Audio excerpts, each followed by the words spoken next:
అధికారంలోకి వచ్చిన నాటి నుంచి వైఎస్ఆర్ కాంగ్రెస్ పార్టీ నాయకుల మీద, ప్రజాప్రతినిధుల మీద, కార్యకర్తల మీద రెడ్ బుక్ వాళ్ళైతే ఏదైతే రాజ్యాంగం రాసుకున్నారో దానికి అనుగుణంగానే పేరున్న నాయకులందరినీ కూడా అక్రమంగా అరెస్ట్ చేసి జైలుకు తరలిస్తున్నారు. వైఎస్ఆర్ కాంగ్రెస్ పార్టీకి ఇలాంటివేమీ కొత్తేం కాదు. న్యాయంగానే పోరాటం చేసి న్యాయస్థానంలో కూడా నిర్దోషులుగా బయటికి వస్తారు. వైఎస్ఆర్ కాంగ్రెస్ పార్టీలో ఉన్న ముఖ్యమైన నాయకులందరికీ కూడా తెలుగుదేశం పార్టీ నాయకులు ప్రతి చోట బెదిరించి అన్యాయంగా చేయని తప్పులకు కూడా వారిపైన కేసులు పెట్టి అన్యాయంగా జైలు పాలు చేస్తున్నారు. ఈ ఏదైతే నిన్నటి రోజున ఎంపీ మిథున్ రెడ్డి గారు అరెస్ట్ చేయడం చాలా దురదృష్టకరం. ఎలాంటి ఆధారాలు లేకుండా కూడా కేవలం కక్షపూరితంగా వ్యవహరించి మిథున్ రెడ్డి గారిని నిన్న అరెస్ట్ చేయడం జరిగింది. న్యాయస్థానాల్లోనే ఆల్రెడీ ధైర్యంగానే చెప్తున్నాడు, ఎలాంటి ఆధారాలు లేకుండా కూడా ఓన్లీ పైన పెద్దలు చెప్పిన కూటమి ప్రభుత్వంలో ఉన్న నాయకులు ఆదేశాల మేరకే ఈ అక్రమ అరెస్టులు జరుగుతున్నాయని వైఎస్ఆర్ కాంగ్రెస్ పార్టీ నాయకులందరూ కూడా, రాష్ట్ర ప్రజలందరూ కూడా గమనిస్తున్నారు. వీటన్నిటికీ కూడా న్యాయస్థానాలే తీర్పిచ్చి కూటమి ప్రభుత్వానికి బుద్ధి చెప్తారు. మన ఈరోజు జరిగిన ఈ కార్యక్రమానికి వచ్చిన వైఎస్ఆర్ కాంగ్రెస్ పార్టీ నాయకులు, కార్యకర్తలందరికీ పేరు పేరున ధన్యవాదాలు. రెడ్ బుక్ రాజ్యాంగం చేస్తూ ప్రజలకు ఇచ్చినటువంటి హామీలను గాలి కొదిలేసి ప్రజలను తప్పుదోవ పట్టించే దానికి ఈరోజు వైఎస్ఆర్ కాంగ్రెస్ పార్టీ నాయకులను, ఎంపీలను ఈరోజు అక్రమంగా మద్యం కేసులో మిథున్ రెడ్డి గారిని అరెస్ట్ చేయడం జరిగింది. ఎక్కడా కానీ సాక్ష్యాధారాలు లేవు, ఎక్కడే కానీ దీనికి సంబంధించినటువంటి ఆధారాలు లేకపోయినా ఏదో జగన్మోహన్ రెడ్డి గారికి మూల స్తంభాలుగా ఉన్నటువంటి వాళ్ళను అరెస్టు చేసి జగన్మోహన్ రెడ్డి గారిని తగ్గియాలని చెప్పేసి, రాష్ట్రంలో తిరగనీయకుండా చేయాలని చెప్పేసి ఈ కూటమి సర్కార్ చేస్తున్న దానికి జగన్మోహన్ రెడ్డి గారు కించింతైనా కూడా బెదరడు, అదరడు. ఎందుకంటే రాష్ట్ర వ్యాప్తంగా లక్షలాది మంది సైనికులతో ఒక పార్టీని పెట్టుకున్నటువంటి నాయకుడు, ఇండియాలోనే అతిపెద్ద political super star Jaganmohan Reddy గారు, మీరు చేసే ఈ ఉడత ఊపలకు ఎవడు భయపడ్డు, ఈ అక్రమ అరెస్టులకు ఎవడు భయపడ్డు. నిన్నటి రోజున కూడా ఎయిర్పోర్ట్లో మగోడి మాదిరి చెప్పాడు మిథునన్న, మా కుటుంబం పైన మా మీద కక్ష కట్టే ఎక్కడ ఆధారాలు లేకపోయినా ఈ కూటమి సర్కార్ మా మీద మమ్మల్ని రాజకీయంగా అణగిదొక్కడానికి ఈ అరెస్టులు చేస్తున్నారు, మేము ఎక్కడ భయపడమంటున్నారు.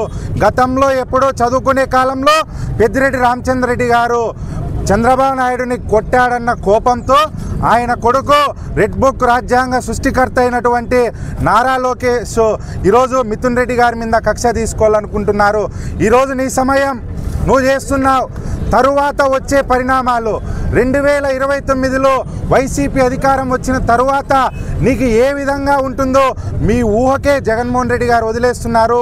ఈరోజు మిథున్ రెడ్డి పెద్దిరెడ్డి రామచంద్రరెడ్డి గారికే కాదు, కొడుకు జగన్మోహన్ రెడ్డి గారికి తమ్ముని కన్నా ఎక్కువ, అదేవిధంగా ఆంధ్ర రాష్ట్రంలో ఉన్నటువంటి యువతకు కూడా ఒక ఇన్స్పిరేషన్ క్యాండిడేట్. మేమంతా మిథున్ రెడ్డి గారి అక్రమ అరెస్టును ఖండిస్తూ వైఎస్ఆర్ విద్యార్థి యువజన విభాగం ఆధ్వర్యంలో ఇంకా అనేక కార్యక్రమాలు మిథున్ రెడ్డి గారికి అనుకూలంగా చేస్తామని చెప్పేసి తెలియజేస్తున్నాం. ప్రభుత్వానికి ప్రజాపాలన చేయండి అని చెప్పి అధికారం ఇస్తే ఈరోజు ప్రజాపాలన చేయకపోకుండా రౌడీ పాలన చేస్తుంది ఈ ప్రభుత్వం. ఈరోజు మనం చూస్తున్నాం, వైఎస్ఆర్ కాంగ్రెస్ పార్టీ గతంలో ఉన్నటువంటి టీడీపీ ప్రభుత్వం ఎలక్షన్ల ముందర ఏవైతే హామీలు ఇచ్చారో ఆ హామీలు ఏవి కూడా నెరవేర్చకపోగా ప్రశ్నిస్తున్నటువంటి వైఎస్ఆర్ కాంగ్రెస్ పార్టీ లేకుండా చేయాలనే ఉద్దేశంతో ఈరోజు చేస్తున్నటువంటి దాడులు ఈరోజు చూస్తున్నాం. గతంలో కూడా ఎంతోమంది నాయకుల్ని ఈరోజు అక్రమ అరెస్టులు చేశారు. అంతేకాకుండా గతంలో పాలించినటువంటి ప్రభుత్వంలో ఎవరైతే అధికారులు ఉన్నారో వాళ్ళపైన కూడా కక్ష సాధింపు చర్య చేస్తుందో ఈరోజు ఏది కూడా వాళ్ళు ఇచ్చినటువంటి హామీలు నెరవేర్చకపోతే ఈరోజు ప్రశ్నిస్తున్న వైఎస్ఆర్ కాంగ్రెస్ పార్టీని అజ్జివేస్తే ఎవరు కూడా ఈ ప్రభుత్వాన్ని ప్రశ్నించాలనే ఉద్దేశంతో ఒక డైవర్ట్ పాలిటిక్స్ ఈరోజు చూస్తున్నాం. వాళ్ళు ఇచ్చినటువంటి హామీలని ప్రజల్లో పోకుండా డైవర్ట్ చేయాలంటే వైఎస్ఆర్ కాంగ్రెస్ పార్టీని మెత్తగా చేయాలా, అణిదొక్కాలనే ఆలోచన ఈరోజు చూస్తున్నాం. అంతేకాకుండా ఎవరైతే వైఎస్ఆర్ కాంగ్రెస్ పార్టీని అణచివేయాలని చూస్తున్నారో చంద్రబాబు కానీ, లోకేష్ కానీ, ఈ కూటమి ప్రభుత్వాన్ని కానీ మేము ఒకటే చెప్తున్నాం, మీరు ఎంత అనదొక్కాలని చెప్పంటే అంత పైకి లేస్తాం. ప్రజల పక్షాన వైఎస్ఆర్ కాంగ్రెస్ పార్టీ ఎప్పుడు ఉంటుంది. మీరు ఎంత తొక్కాలని చూసినా కూడా వైఎస్ఆర్ కాంగ్రెస్ పార్టీ అనేది తగ్గదు అని చెప్పి తెలియజేస్తూ మేము ఒకటే చెప్తున్నాం కూటమి ప్రభుత్వానికి, మీరు ఇచ్చినటువంటి హామీల్ని వెంటనే నెరవేర్చాలా. ప్రజల పక్షాన వైఎస్ఆర్ కాంగ్రెస్ పార్టీ తొక్కాలని చూస్తే అంతకంటే పైకి లేస్తుందని చెప్పి తెలియజేస్తున్నాం. ఈరోజు చూసాం మితిన్ రెడ్డి గారి పైన అక్రమ అరెస్ట్ ఏ విధంగా చేశారు కూడా. గతంలో కూడా చూసాం వంశీ గారి కానీ, లేదంటే చౌరెడ్డి భాస్కర్ రెడ్డి గారు కానీ, నందగామ సురేష్ గారు కానీ ఏ విధంగా అరెస్ట్ చేశారని కదా, ఇంకా కూడా అరెస్ట్ చేయబోతున్నారేమో. మేము అన్ని దానికి తట్టుకుంటాం. మీరు ఏవైతే అక్రమ కేసులు పెట్టారో అన్ని దానిలో కూడా తట్టుకుంటాం. గతంలో కూడా చూసాం వైఎస్ఆర్ కాంగ్రెస్ పార్టీ కార్యకర్తలు ఏ విధంగా దాడి చేశారు కూడా. అన్నీ కూడా గుర్తుంటాయి. ఒక సాంప్రదాయాన్ని తీసుకొస్తున్నారు, ఎప్పుడూ లేని విధంగా ఒక సాంప్రదాయాన్ని. తమిళనాడులో ఉండే ఆ సంస్కృతిని అనంతపురం ఆంధ్రప్రదేశ్లో తీసుకొని వస్తున్నారు. ఆ కుటుంబ ప్రభుత్వం కూడా చేస్తున్నాం. అధికారం ఎప్పుడు శాశ్వతం కాదు, అధికారం మారుతుంది. మారిన తర్వాత మీరు కూడా ఒకసారి ఆలోచించాలా. ఈ సంప్రదాయాన్ని వెంటనే రిపీట్ చేయకుండా ఇక్కడ కట్ చేస్తే బాగుంటుంది. లేని పక్షాన వైఎస్ఆర్ కాంగ్రెస్ పార్టీ మీకంటే పెద్ద ఎత్తున కూడా చేస్తుందని చెప్పి ఈరోజు యువజన విభాగం, అదేవిధంగా విద్యార్థి విభాగం ఆధ్వర్యంలో నిరసన కార్యక్రమాన్ని తెలియజేయడం జరిగింది. వైఎస్ఆర్ కాంగ్రెస్ పార్టీ ఎన్నో ఉద్యమాలు కూడా చేస్తుందని చెప్పి తెలియజేస్తున్నాం. రాష్ట్రంలో అరాచక పాలన కొనసాగుతుంది కూటమి ప్రభుత్వంలో. తెలుగుదేశం పార్టీ అయితే జనసేన, బీజేపీ అంతా కలిసి ప్రజలను వంచి అధికారం చేపట్టారు. ప్రజలు మోసపోయి మీరు ఏదో చేస్తారు, మాకు పథకాలని ఇది చెప్పారు, హామీలని చెప్పి మోసపోయి మీకు ఓట్లేసి మీకు అందరూ మెక్కిస్తే ఈరోజు మీరు చేస్తుంది ఏమి? అయ్యా, మీరు ఏమైతే చెప్పారో అవన్నీ పొద్దు నెరవేర్చండి. మీరు చేస్తున్న పని ఏంది?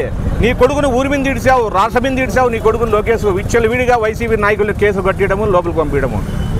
ఈ అక్రమాలన్నీ ప్రజలంతా కూడా గమనిస్తున్నారు. రాబోయే కాలంలో కూడా మీకు బుద్ధి చెప్తారు. కేసులు పెట్టే కొద్దీ మీకు అలుపు రావాలే కానీ మాకు వైఎస్ఆర్ కాంగ్రెస్ పార్టీకి మాకు ఊపు వస్తుందని చెప్పి మరోసారి కూడా చెప్తున్నాం. పెట్టండి, ఎన్ని అక్రమ కేసులు పెడతారో పెట్టండి.